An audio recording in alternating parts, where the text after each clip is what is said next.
जय हिंद दोस्तों। आज मैं आपको महाभारत के ऐसे पात्र के बारे में बताने वाला हूँ जिसको निरंतर किसी भी परिस्थिति में सीखने की लालसा, त्याग, समर्पण, वीरता और कभी न हार मानने वाले महानतम व्यक्तित्व के रूप में सदियों से याद किया जाता है। तो चलिए दोस्तों, जानते हैं उस महान व्यक्तित्व एकलव्य के बारे में, जिसके संपूर्ण जीवन में उसके साथ अनेक बार छल किया गया। यहाँ तक कि एकलव्य की मृत्यु भी छल से ही की गई थी। आखिर एकलव्य था कौन, आइए जानते हैं। एकलव्य निषाद राजा हिरण्यधनु और सुलेखा के पुत्र थे। परंतु एक पौराणिक कथा में एकलव्य के जन्म पर एक तथ्य और सामने आता है कि एकलव्य श्री कृष्ण के चाचा के पुत्र थे, जिसके जन्म के दौरान विद्वानों के अनुसार एकलव्य की कुंडली में दोष होने के कारण श्री कृष्ण के कहने पर एकलव्य को श्रृंगबेरपुर के निषाद राजा हिरण्यधनु को सौंप दिया गया था। एकलव्य के बचपन का नाम अभिधुम्न था, जिसे अभय नाम से भी पुकारा जाता था। एकलव्य के पिता हिरण्यधनु श्रृंगबेरपुर की कुशल शक्तिशाली निषाद राजा थे, जिनके राज्य की प्रजा सुखद रूप से जीवन यापन करती थी। हिरण्यधनु बेहद शक्तिशाली राजा था।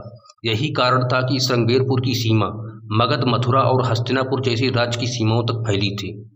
एकलव्य अपने पिता की तरह ही बचपन से जंगली जानवर व अपने राज्य के लोगों के प्रति दया भाव रखते थे, और यही कारण था कि वह सर्वश्रेष्ठ धनुर्धर योद्धा बनना चाहते थे, ताकि उनकी सीमा में कोई शत्रु आक्रमण करने के बारे में कभी न सोचे, और वे अंत में सर्वश्रेष्ठ योद्धा बने भी थे।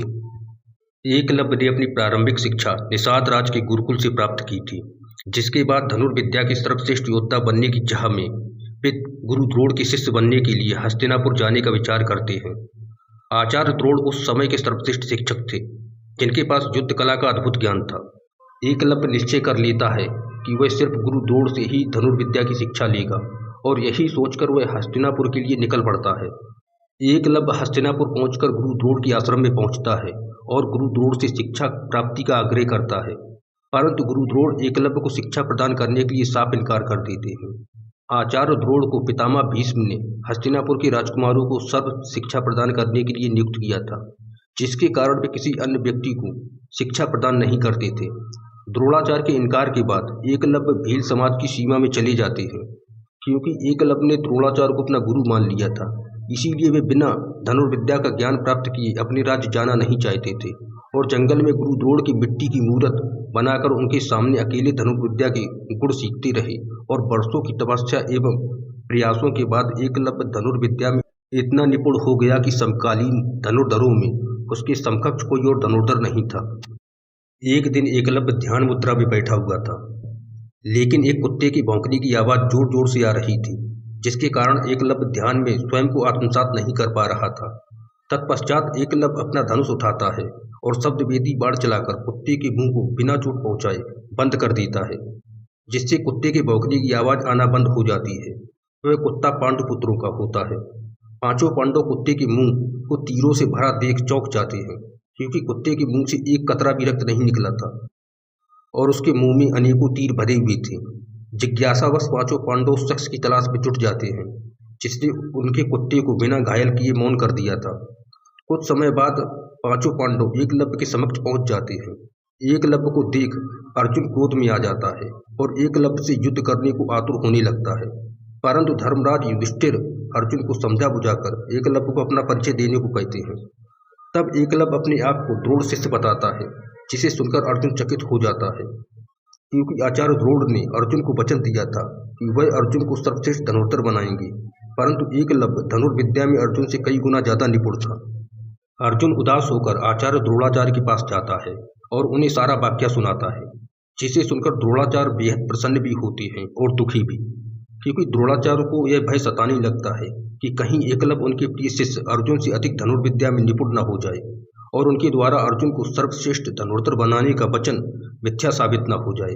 यही सोचकर आचार्य द्रोण अर्जुन और अश्वत्थामा को साथ लेकर एकलव्य के पास भील समाज में जाते हैं।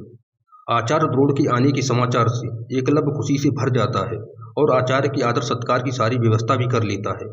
जब आचार्य एकलव्य के पास पहुंचते हैं तो एकलव्य प्रेम पूर्वक उनका स्वागत करता है और द्रोण को अपनी धनुर्विद्या का परिचय कराता है, जिसे देखकर आचार्य द्रोण एकलव्य से बेहद प्रभावित होते हैं। परंतु स्वयं के द्वारा अर्जुन को दिया गया सर्वश्रेष्ठ धनुर्धर बनने का वचन और अपने स्वार्थ के कारण न चाहते हुए भी आचार्य द्रोणाचार्य एकलव्य से गुरु दक्षिणा में उनके दाहिने हाथ का अंगूठा मांग लेते हैं। जिसे सुनकर एकलव्य खड़ा हो जाता है और प्रसन्नता से आचार्य द्रोणाचार्य को गुरु दक्षिणा में अपना अंगूठा काटकर भेंट कर देता है। अंगूठा कट जाने के बाद भी एकलव्य की युद्ध कुशलता में लेस मात्र भी कमी नहीं आती और वह अपने राज्य श्रृंगवेरपुर लौट जाता है, जिसके उपरांत वह अपने पिता के बाद श्रृंगवेरपुर राज्य का राजा बनता है।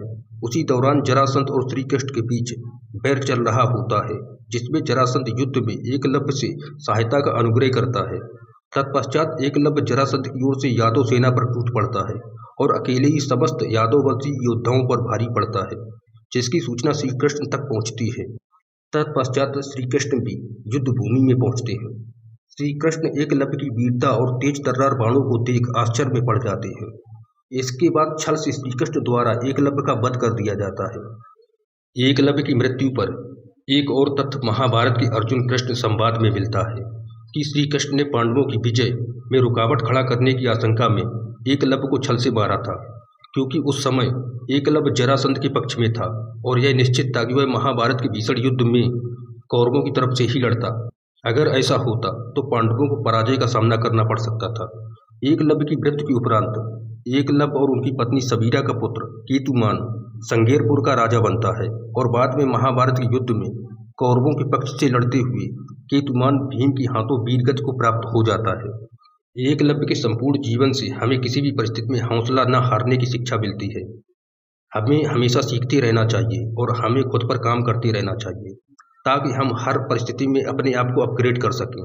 एकलव्य के जीवन में अनेकों परीक्षाएं आईं, परंतु वे कभी घबराया नहीं, जिसकी वजह से एकलव्य ने इतिहास में अपनी अलग पहचान बनाई और आज भी एकलव्य हम सबकी स्मृतियों में जीवंत रहते हैं। दोस्तों, एकलव्य से संबंधित जो कथानक मैंने आपको सुनाया कैसा लगा कमेंट करके अवश्य बताएं, और यदि आपके मन में कोई प्रश्न या जिज्ञासा हो तो उसे भी कमेंट करके पूछ सकते हो। मैं रिप्लाई अवश्य करूँगा। धन्यवाद।